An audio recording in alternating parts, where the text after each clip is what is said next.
আজব, তোমরা কোথায়? আজকে ছোটন মামার বাড়ি যাবে না? সিজান ভুইয়া আশ্চর্যিত হলেন। ঠান্ডার স্বরে বললেন, সে কি রে, আমরা তো গাজীপুরেই আছি, সকাল সকালই রওনা দিয়েছি। তোকেও আনতাম আমাদের সাথে, কিন্তু বাবু বলল ও তোকে নিয়ে আসবে, কিন্তু অফিসে আর্জেন্ট কাজ পড়ায় আবার অফিসে চলে যায়। এসে যাবে হয়তো কিছুক্ষণের মধ্যে। উষার মাথায় আকাশ ভেঙে পড়ল। কি বলছো, এসব আমাকে রেখে চলে গেলে? বললাম তো তোকে সাথে করেই নিয়ে আসতাম, কিন্তু সাগরের জন্য আর আনা হলো না। কথার মাঝখানেই সিজান ভুইয়ার ডাক পড়েন। তারা দেখিয়ে তিনি কলটা কেটে দিলেন। উষা একা বসে বসে বোর হচ্ছিল। পরেই যেহেতু যাবে, আজকে কলেজে গেলেই পারত সে। প্রিয়তা আর তানহা হয়তো ক্লাসে, কল দিলেও পাবো না। কলিং বেলের শব্দে বোরিং ভাবটা উবে যায়। সব কিছু তো আগে থেকেই গুছানো ছিল। এখন শুধু ড্রেস পরবে আর বের হবে। সাগর ভাই এলেই বেরিয়ে যাবে। উৎফুল্ল চিত্তে উষা দরজার দিকে অগ্রসর হয়। সাগরের সামনে যেতে অস্বস্তি হলেও তেমন একটা পাত্তা দিল না উষা। তারই তো বর, এত লজ্জা পাওয়ার কি আছে? দরজা খুলতেই দেখা মিলল সাগর ভাইয়ের। আইস ব্লু রঙের শার্ট, সাথে ব্ল্যাক ফর্মাল প্যান্ট, হাত কুনুই পর্যন্ত গোটানো। গলার টাইটা একটু নড়বড়ে হয়ে আছে। ডান কাঁধের উপরে ব্লেজারটা ধরে আছে। মুখে ক্লান্তির ছাপ স্পষ্ট। কপালে বিন্দু বিন্দু ঘাম জমেছে। আর এক হাত পকেটে গুজে দেয়ালের সাথে এক সাইড হেলান দিয়ে দাঁড়িয়ে আছে।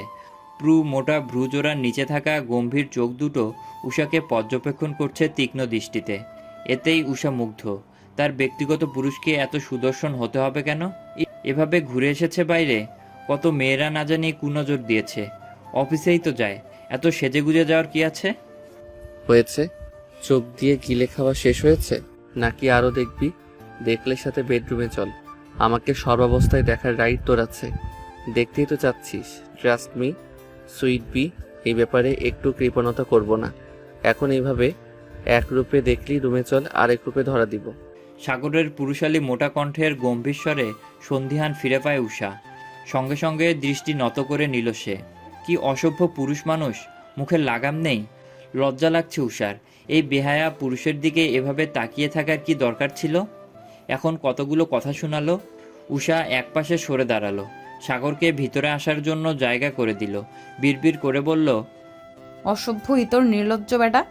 সাগর ঘাড় বাঁকিয়ে পিছনে তাকায়। ঠোঁটে বাঁকা হাসির রেখা ফুটিয়ে বলে, রাতেই তো বললাম যে পার্সোনালি সময় নিয়ে দেখা করবি আমার সাথে, নির্লজ্জের ডেফিনেশন শিখিয়ে দেব। বড্ড অপ্রস্তুত হয়ে পড়ল উষা। এই ব্যক্তির ভাঙা রেডিও বন্ধ করতে হবে, না হলে আরও কি লাগাম ছাড়া কথা বলে ফেলবে। আমরা বের হব না? এক্ষুনি রেডি হব, নাকি আপনি খাওয়া দাওয়া সেরে বের হবেন? সাগর ভ্রু কুঁচকে ফেলে। ঘুরে দাঁড়ায় উষার সরাসরি। কৌতূহল নিয়ে শুধায়, আমাদের কোথাও যাওয়ার কথা ছিল নাকি? বিস্ময়ে চোখ বড় বড় হয়ে যায় উষার। এই ব্যাটা কি তার সাথে ফাজলামো করছে? আশ্চর্য ঢং করছেন নাকি আপনি? মেছো নানুর বাড়িতে যেতে হবে। ছোটন মামার গায়ে হলুদ না আজকে, ভুলে গেলেন নাকি? সবাই চলে গেল তো। সাগর মাথা চুলকালো। শান্ত ভঙ্গিতেই বলল, সবাই গেলেও আমরা কোথাও যাচ্ছি না। রাতে ঘুমাইনি, এখন ঘুমাবো আমি। চুপচাপ গিয়ে শুয়ে পড়। কালকের অন্যায়ের শাস্তি স্বরূপ বিয়েতে যাওয়া ক্যান্সেল তোর। বিস্ফোরণ ঘটে উষার চোখে মুখে। হাসি হাসি মুখটা কেমন চুপসে গেল। অবিশ্বাস্য কণ্ঠে বলল, এসব কি বলছেন? বিয়েতে যাব না মানে? পাগল নাকি? আপনি না নিয়ে গেলে আমি একাই বেরিয়ে যাব। সাগর সিঁড়ি দিয়ে উপরে উঠতে উঠতে বলে, সেই দুঃসাহস দেখানোর জন্য দুইটা পায়ের প্রয়োজন। আর আমি যখন বলেছি যাওয়া ক্যান্সেল, তার মানে ক্যান্সেল।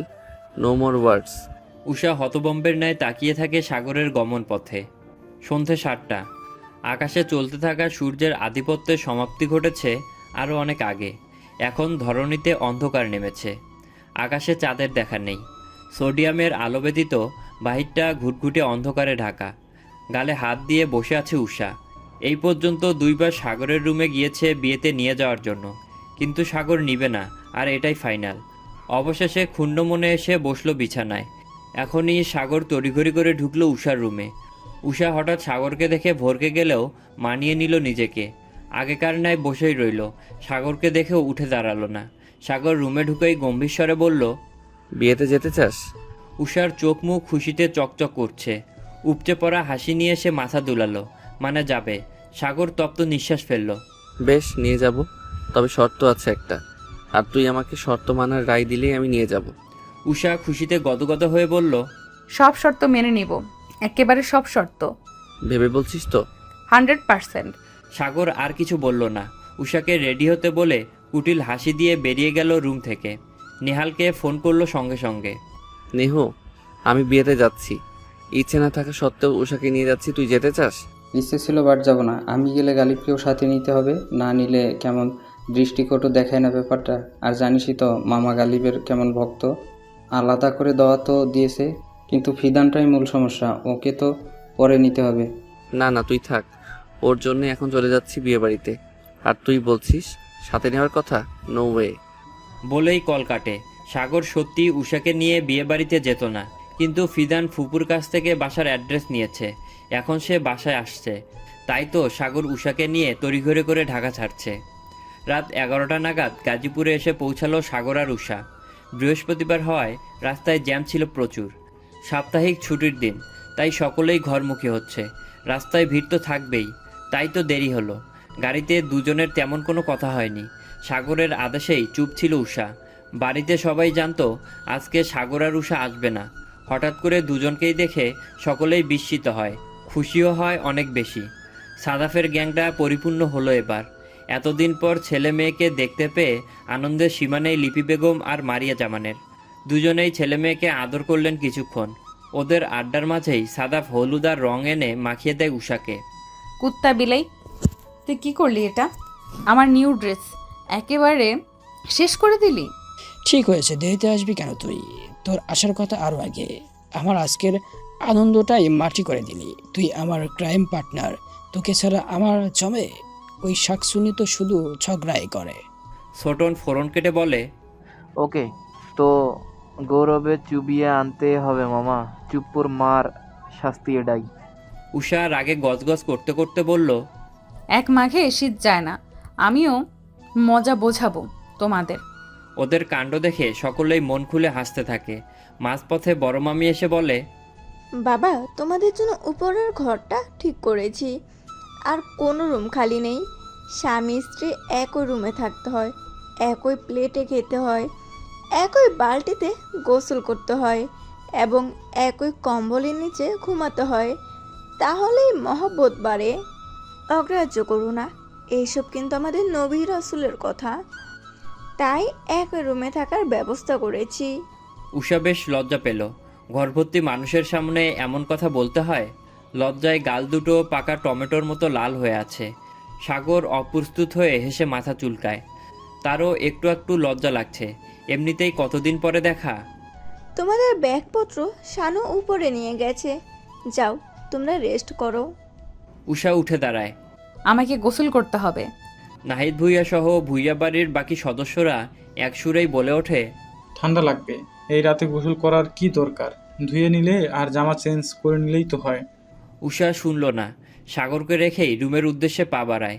নাহিদ ভুইয়া আর নাবিল ভুইয়া বিকেলে এসে পৌঁছেছে বিয়ে বাড়িতে। সিলেট থেকে ডিরেক্ট এখানে চলে আসেন ওনারা। উষা ওয়াশরুমে, এদিকে সাগরের আর্জেন্ট ওয়াশরুমে যেতে হবে। বাইরেরগুলোর অবস্থা ভয়াবহ, ঘিনঘিন লাগছে তার। দুইবার ওয়াশরুমের দরজায় কড়া নাড়ে সাগর, কিন্তু উষা দরজা খোলে না। অধৈর্য হয়ে শেষে আবারও দরজায় ধাক্কা দেয় সাগর। ও সেভাবে দরজা ধাক্কাচ্ছেন কেন? সাগর গম্ভীর কণ্ঠে বলল, দরজা খুলতে বলছি না তোকে? আমি ভিতরে আসবো, দরজা খুল দ্রুত। উষা এবার বিরক্ত হয়ে বলল, বললাম তো আমার গোসল শেষ, আর 3টা মিনিট সময় দেন, বের হচ্ছি, পরে আপনি ঢুকেন। পাগল হলেন কেন? সাগর দুষ্টুমির স্বরে বলে, ওহো বেব, বোঝো না কেন? তোমার গোসল শেষ হলে আবার প্রথম থেকে গোসল করার ব্যবস্থা আমি নিজে করে দেবো সুইট বি। আগে দরজা তো খুলো। দেখলে না মামি বলল একই বালতির পানিতে গোসল করতে হয়। একা একা কেন গোসল করছো? আপনি একটা অসভ্য আর নির্লজ্জ পুরুষ মানুষ, নয়তো এমন লাগামহীন কথা কি করে বলেন? সাগর দাঁতে দাঁত চেপে বলে, কাল থেকে এই পর্যন্ত কয়বার নির্লজ্জ বলেছিস তুই আমাকে?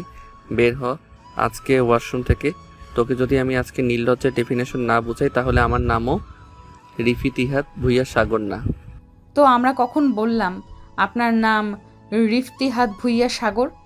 আমরা তো জানি আপনি রিফতিহাত ভুইয়া ছাগল, যেই সেই ছাগল না, একেবারে উগান্ডা ফেরত রাম ছাগল। উষার মুখে এমন কথা শুনে জ্বলে উঠল সাগর। হাত দুটো মুহূর্তেই মুষ্টিবদ্ধ করে ফেলল। দাঁতে দাঁত পিষে চিবিয়ে চিবিয়ে বলল, I swear Usha, I will fill you what I am. Usha শুকনো ঢোক গিলল। এই রে, কথার তালে তালে তো বেফাস কথা বলে ফেললাম। এইবার আমাকে কে বাঁচাবে? এমনিতেই থাকতে হবে এই বেয়াদব পুরুষ মানুষের সাথে। উষার আর সাগরের তর্কাতর্কির মধ্যেই দরজায় কড়া নাড়ার শব্দ এলো কানে। সাগর ভ্রু কুঁচকে এবার দরজার দিকে তাকিয়ে থাকে। পর মুহূর্তেই গম্ভীর ঝাঁঝালো স্বরে বলে, কে? মামা, আমি শানু। শানুর নাম শুনেই সাগর দরজা খোলার জন্য এগিয়ে যায়। শানু এই বাড়ির বিশ্বস্ত কাজের লোক, বয়সে বড় মামাদের মতোই হবে। সাগর ছোট থেকেই ওনাকে এই বাড়িতে দেখে আসছে। সাগর দরজা খুলে দিল, হাসি হাসি মুখ করে শুধালো, আরে শানু মুন্সি যে, তা এই বেলায় তুমি এইখানে? তোমারে জিসান দাদা ডাকতেছে, কইল কি দরকার আছে বলে নিচতলায় দাদার রুমে যাইতে কইছে।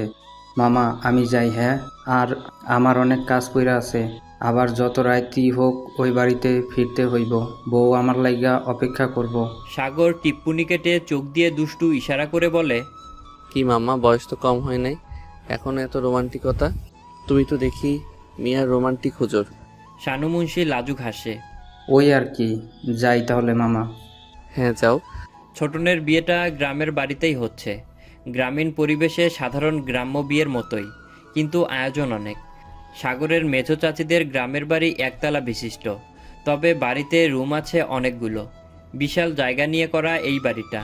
বাড়িটার সৌন্দর্য বর্ধনের জন্য উপরের ছাদের এক কোণে মোটামুটি বড় করেই আরও একটা রুম তৈরি করে, যেটাতে সাগর আর উষাকে থাকতে দেওয়া হয়েছে। মূলত সবাই ইচ্ছা করেই এদিকে পাঠিয়েছে। এইদিকে নীরবতা বেশি, দুজন দুজনকে টাইম দিতে পারবে। সাগর দেরি করল না, বাবা মায়ের রুমে কাজ সেরে ফেলা যাবে, উষাকে না হয় পরে দেখা যাবে। গালিব অসহায় ভঙ্গিতে তাকায় নেহালের দিকে, থমথমে কণ্ঠে বলে, তুই নিজে তো একটু ভালো করে বুঝতে পারি, তুই তো সাগরের ভাই হস, আমি না হয় পরে বাড়ি ছেলে। এটুকু বলতেই নেহাল অগ্নিদৃষ্টিতে তাকায় গালিবের দিকে, ক্রোধান্বিত স্বরে বলে, তোকে যেন দ্বিতীয়বার এমন কথা বলতে না দেখি। আমি এবং সাগর কেউই বা তোকে কোনো নজরে দেখিনি, আমাদের বাড়ির মানুষেরাও না। সাগর আমাকে যতটা ভালোবাসে, কেয়ার করে, তোকেও এক কথায় তার থেকে বেশি। তুই যে এমন সিম্প্যাথি কামানোর জন্য বলিস, তা কি আমরা বুঝি না মনে করেছিস? গালিব নেহালের দিকে তাকিয়ে দুষ্টু হাসে। নেহাল আবারও বলে, এমন না তুই জানিস না যে কেন সাগর এমন করে? তুই নিজেও জানিস, আমিও জানি, কিন্তু আমাদের কথা কি সে শুনবে? আর আমরাই বা কি বলবো বল? আমরা এমন পরিস্থিতিতে পড়লে আমরাও হয়তো এমনই করতাম, আবার হয়তো এমন না করে তাকে আগলিয়ে নিতাম। তপ্ত নিঃশ্বাস ফেলল গালিব, স্বাভাবিক ভঙ্গিতেই বলল, তুই কি করবি? সুজানের কথা মাথায় রেখেছিস তো? এ পর্যায়ে কিছুটা নড়েচড়ে বসে নেহাল, কাতর দৃষ্টিতে তাকায় একবার গালিবের দিকে, বুক চিরে আসা দীর্ঘশ্বাসটা ফেলে বলে, কি করব আমি? কি করতে পারি বল? সে যদি আমার ভালোবাসা বুঝেও না বোঝার ভান করে, তাহলে আমি কি করতে পারি? সে জানে আমার কনজারভেটিভ ফ্যামিলি থাকে, বিলিং করি। আমার দেওয়া সময়ের মধ্যে যদি নিজের পরিবর্তন করতে না পারে, করবে না। বাবা মা মেয়ে দেখছে, পছন্দ হলে বিয়ে করে নিব। তুবা ভাবির বান্ধবীর বোন একজন আছে, বলল মেয়েটাকে আমারও পছন্দ হয়েছে, দেখা যাক। আর যাই হোক, ছোট মামার মতো কোনো ভুল আমি করতে চাই না। আজকাল মেয়ে দেখলেই বোঝা যায় কোন মেয়ে কেমন। গালিব বিজ্ঞের ন্যায় মাথা দুলায়, ফিদানের রুমের দিকে দৃষ্টি নিক্ষেপ করে বলে, এই নর্দমার কিটটাকে কিভাবে দেছাড়া করব? সাগর তো আমার পাশের ছাড় তুলে নিবে। সেটা তোর আগে ভাবা উচিত ছিল। ছাদের এক কোণে সাগর আর উষার রুম, আর বাকি পুরো জায়গাটাই খোলামেলা। ছাদ বাগানও আছে, আবার চেয়ার টেবিল পাতা আছে বসে আড্ডা দেওয়ার জন্য। আরাফ সেখানেই বসে আছে। সন্ধ্যা থেকেই বুকটা কেমন খালি খালি লাগছে, কেন জানি মনে হচ্ছে কি যেন হারিয়ে যাচ্ছে, নিঃশ্বাস বন্ধ হয়ে আসছে। একজনকে দেখার জন্য পুরুষ চোখজোড়া কেমন আকুপাকু করছে। মিষ্টি কণ্ঠ শোনার জন্য অত্যন্ত মরিয়া হয়ে আছে। সন্ধ্যা থেকেই কয়েকবার তানহাকে কল দিয়েছে, রিং হয়েছে ঠিকই, কিন্তু রিসিভ হচ্ছে না। একবার মনে হচ্ছে আরাফের প্রতি রাগ থেকেই কলটা রিসিভ করছে না। আবার দুশ্চিন্তাও হচ্ছে, কোনো বিপদ আপদ হলো না তো। রাফিদ এবার রেলিং ছেড়ে ভাইয়ের পাশে এসে বসলো। আরাফের কাজ চাপড়ে জানতে চাইলো, কি হলো? এমন দেবদাস সেজে বসে আছো কেন? দেখতে তো অসুস্থ লাগছে। ফোন ধরেনি এখনো? আরাফ অশান্ত ভঙ্গিতে মাথা নাড়ায়, মানে কল ধরেনি। চিন্তিত ভঙ্গিতে বলে, এভাবে চলছে না রে মেরে ভাই, বিয়েটা করে ফেললেই তো হবে। আর আর কতভাবে চলবে? মন পুড়ে তো। এই তো আমার বাঘের বাচ্চা। যাও যাও, বাপ চাচাকে বলে আসো। বড় ভাইয়ের বিয়ে যদি 19 বছরেই দিতে পারে, তোমার কেন নয় বলো তো? কেন এত বৈষম্য? এই স্বাধীনতাই কি আমরা চেয়েছিলাম? তাই করতে হবে। আচ্ছা, তুমি আমার ফোন দিয়ে ট্রাই করো, পার্সোনাল সিম দিয়ে কল দাও, যেটা বাইরের কেউ জানে না। তানহাও তো চেনে না। দাও কল। আমি যাই, তুমি কথা বলে আসো। বলেই রাদিফ নিজের ফোন ভাইয়ের হাতে ধরিয়ে দিয়েই চলে গেল নিচে। 3বারের মাথায় গিয়ে তানহা কল রিসিভ করলো। মিষ্টি কণ্ঠে যখন সালাম দিয়ে হ্যালো বলল, আরাফের অশান্ত হৃদয়টা যেন একেবারে শীতল হয়ে গেল। কতবার কল দিলাম, রিসিভ করলে না কেন? অমন ভারী কণ্ঠে তানহার হৃদয় কেঁপে উঠল। আগে আরও কয়েকবার এমন করেছে তানহা, কিন্তু কখনো এমন টোনে কথা বলেনি আরাফ। তানহা জানতো এটা আরাফ আননোন নাম্বার থেকে কল করেছে, তাই তো বেচারাকে আর কষ্ট না দিয়েই রিসিভ করে নিল। আমার কথা মনে আছে তবে? আমি তো ভেবেছিলাম আমাকে ভুলেই গেছেন আপনি। যে আছে বলে এখনও আমি নিঃশ্বাস নেই, যার মধ্যে আটকে আছি আমার প্রাণ ভোমরা, তাকে কী করে ভুলে যাই? আমার মনে তো একটা রমণীর বসবাস, এই মনের মালিকটাকে ভুলে যায় কী করে? তানহা লাজুক হাসল, গাল দুটো ব্রাশ করছে। হৃদযন্ত্রের ক্রিয়া বেড়ে গেছে, ঠোঁটে তৃপ্তির হাসি ফুটে উঠেছে। এই মানুষটার সাথে আমার 2-1 মাসে একবার কথা হয়, আবার কখনো হয়ই না। কিন্তু মানুষটা এমন এমন কথা বলবে যে তার উপরে আর রেগে থাকা যায় না। কিছু তো বলো। তানহার কি হলো কে জানে, আগে পিছে না ভেবেই বলে ফেলল, আপনাকে খুব দেখতে ইচ্ছে করছে। কথাটা শেষ করেই তানহা জিভ কাটল। হায় হায়, এ কি বলে ফেলেছে সে? মানুষটা তো এখন ঢাকায় নেই, ঢাকায় থাকলে হয়তো ঠিকই এসে দেখা করে যেত। কতদিন ধরে? তানহা দোনোমনো করতে লাগলো, আমতা আমতা করেই বলল, অনেক দিন ধরে। আরাফ তানহার কথাটা সম্পূর্ণ অগ্রাহ্য করে বলল, রাতের খাবার হয়েছে? তানহা তপ্ত নিঃশ্বাস ফেলল। ভুইয়া বাড়ির সব ছেলেরাই কি এমন একরোখা? নিজের স্ত্রীদের মূল্যায়ন করে না, স্ত্রীদের অনুভূতির দাম দেয় না? তানহা অস্ফুষ্ট স্বরে উচ্চারণ করে, আপনার? আমারও। রাখছি তাহলে। আচ্ছা। দুজনেই চুপ থাকে কিছুক্ষণ। তানহার এসব অভ্যাস হয়ে গেছে, আরাফ সবসময় এমন করে। তাংশু শোনো। আরাফের কণ্ঠের আদুরে ডাক তানসু। এই ডাক উপেক্ষা করার সাধ্য তানহার নেই। কল দিলে রিসিভ করবে কেমন চিন্তা হয়তো। তানহা জবাব দেয় না, চুপ থেকেই কল কাটে। এই মানুষটা একদিন মুখ ফুটে ভালোবাসি শব্দটা উচ্চারণ পর্যন্ত করলো না। এতটা পাষাণ মানুষ হয়? পরক্ষণেই ভাবলো, এই দাম্ভিক পুরুষটা তো এখনও আমার স্বামী হলো না, তবুও এমন লাগে। আর উষার অন্তরটা তো জ্বলে পুড়ে যায়। নিচতলায় বসার ঘরে আড্ডা দিচ্ছে সকলে। মারিয়া জামান, লিপি বেগম, মারিয়া জামানের বড় ভাবি জাহানারা বেগম, আরিশা, নাবিলা ভুইয়া, সাদাফ, রাদিফ, মিলি, আবিদ এবং জাহানারা বেগমের মা জাহেরা খাতুন। মিলি আর আবিদ জাহানারা বেগমের 2 মেয়ে, মানে আরাফ আর সাদাফের মামাতো বোন। তা জিসানের বউ, শুনছি তোমার বড় ফলায় নাকি দেশে আইছে, এখনো কি বউরে মাইনা নেও নাই? জাহেরা খাতুনের বয়স 92 কি 93 হবে। চুল সাদা হয়ে গেছে, গায়ের চামড়া খুবলে গেছে, মুখে ভাঁজ পড়েছে। গায়ে তেমন জোর নেই, মোটাসোটা মানুষ। 2জন মানুষ ধরে ধরে হাঁটায়, আবার হাতেও লাঠি থাকে। মুখে সর্বদা থেতলানো পান থাকে।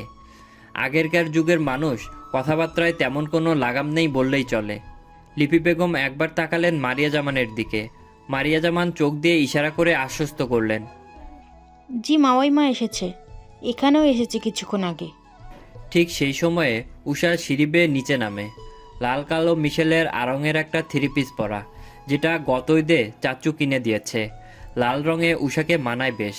উষাকে দেখেই জাহেরা খাতুন বলেন, এটা নাহিদের মাইয়া না যে তোমার ফোলার বউ? লিপি বেগম ঘাড় ঘুরিয়ে তাকায় সিঁড়ির দিকে। উষার চোখ ধাঁধানো সৌন্দর্য দেখে অমায়িক একটা হাসি দেয়। সুন্দরী ছেলের বউ রূপে গুণে সব দিক দিয়েই পটু। অধিকাংশ বাঙালি মায়েরাই নিজেদের ছেলের জন্য এমন একটা বউ চায়। আয় মা, এদিকে আয়, আমার পাশে এসে বস। উষা হাসি মুখে গিয়ে বসলো বড় আম্মুর পাশে। জাহেরা খাতুনকে দেখে সালাম দিয়ে জিজ্ঞাসা করলেন কেমন আছে। শোনো জিসানের বউ, ফোলার বউ ঘরে এত লাই দিও না, মাথায় উইটা চুরি ঘুরাইব পরে। বালা আছি, তোরে হেই 4-5 বছর আগে দেখছিলাম। উষা প্রত্যুত্তরে একটা মিষ্টি হাসি উপহার দেয়। হ্যাঁ, গত কয়েক বছরে এখানে আসা হলেও আপনার সাথে দেখা হয়নি বড় মা। জাহেরা খাতুন চোখ মুখ কুঁচকে ফেললেন। মাইয়া মানুষ এত সুন্দর হইব কেন? আমি বাইরে থেকেই হুইন্না আইছি, তুই এনে আইসোস পর থেকে না নাকি বাইরে পোলারা তোরে দেখা বাড়ির ভিতরে উকি ঝুঁকি মারতাছে? উষার মুখটা চুপসে গেল। এতেও কি তার দোষ? গাড়ি থেকে নামার পরে কয়েকজন তাকে দেখেছিল, এটা ঠিক, কিন্তু সে কি বলে এসেছে বাড়িতে উকিঝুঁকি দিতে? আরিশা উষার কানে কানে বলল, থাক উশি, মন খারাপ করিস না, বয়স্ক মানুষ তো বোঝেন না। তুই এক কাজ কর, সামিনাপুর রুমে চলে যা, ভাইয়া মনে হয় বাইরে গেছে। জাহেরা খাতুন আবারও বলে উঠলেন, তা সেমরি, তুই কি এখনো এক স্বামীর লগেই আসোস, নাকি মার মতোই ঘরে আরও নাগর জুটাইছস? তোর মার তো এক বেড়ায় পোষায়নি, এর লাইগা 10 বেড়ার বিছানায় গড়াগড়ি খায়। মার পাপে তোরও দোষছে নাকি?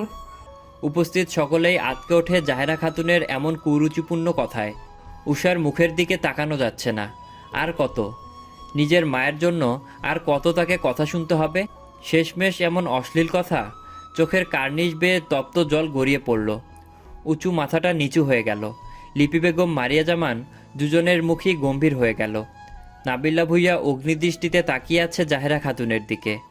সাগর সবেমাত্র কয়েকটা সিঁড়ি পেরিয়েছে। পেছনে সাগর ভুইয়া দাঁড়িয়ে। দুজনেই একসাথে রুম থেকে বের হয়েছিল নিচে আসার উদ্দেশ্যে।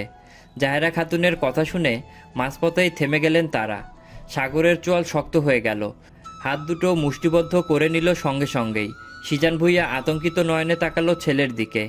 এই ছেলে এমনিতেই বিয়ে মানতে চায় না, আবার ঘরশুদ্ধ লোকের সামনে এমন কথা।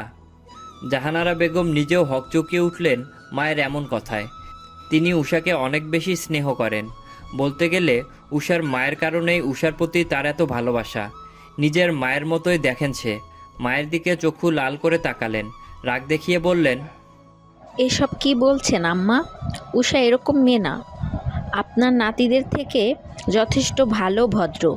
ওর মতো মেয়ে পাবেন না লাখে একটা। জাহেরা খাতুনের মুখ কুঁচকে আসে, বিরক্ত নিয়ে বলে, তুই বেশি জানোস তো। যে মাইয়ার মা 10 বেড়া নিয়া ঘুরে, হে মাইয়া আর কেমন হইব? আহারে, সাগরের মতো পোলাডা ঠকাইলো।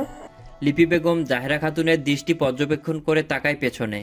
সিঁড়ির দিকে সাগরকে দাঁড়িয়ে থাকতে দেখে শুকনো ঢোক গিলে।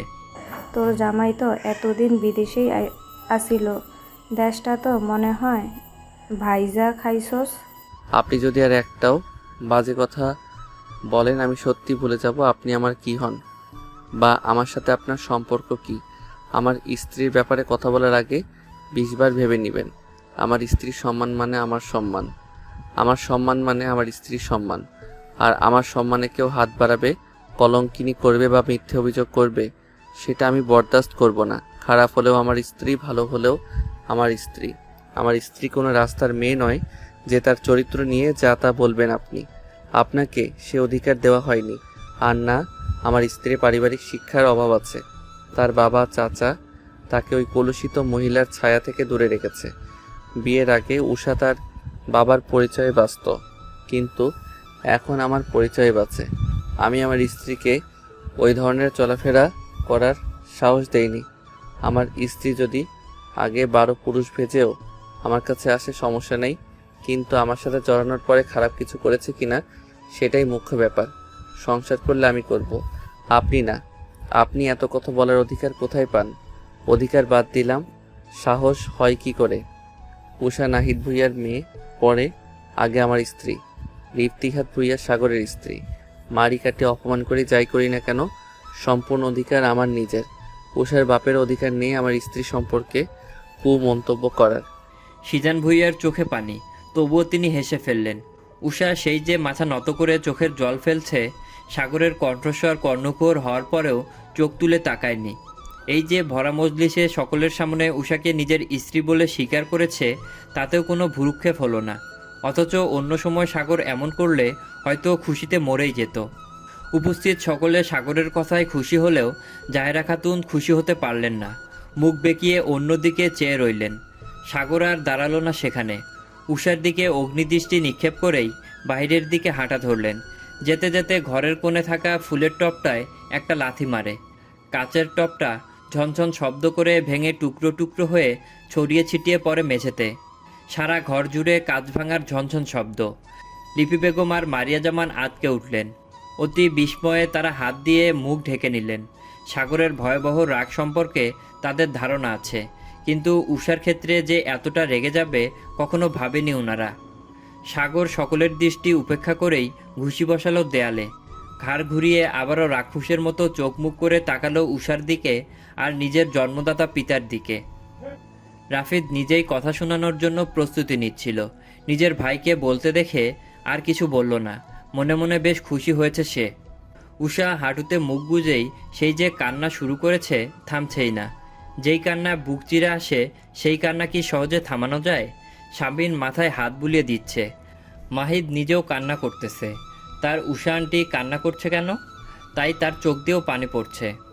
উষা আন্টি আর কেঁদো না তো, সাগু মামা সবাইকে বকে দিবে তো। সাগর মামার অনেক শক্তি আছে, দেখো তো মাথা ব্যথা করবে তো। আমাকে না তুমি কাঁদতে দাও না ও উষা আন্টি। দেখো সি, আমার ছেলেটার ডাকে অন্তত সাড়া দে। উষা এবার মুখ তুলল। নাক মুখ লাল হয়ে ফুলে গিয়েছে, চোখ লাল টকটকে হয়ে আছে, হেসকি উঠছে। উষার মুখের পানে তাকিয়ে স্বামীনের বুকটা কেমন খাকা করে উঠল। আরিশা মিলি দুজনেই কেমন করুণ দৃষ্টিতে তাকিয়ে আছে উষার দিকে। উষার এই অবস্থা দেখে তাদেরও কান্না পাচ্ছে। বাবা তুমি মায়ের সাথে যাও। আপু তুমি আমাকে একটু একা থাকতে দাও।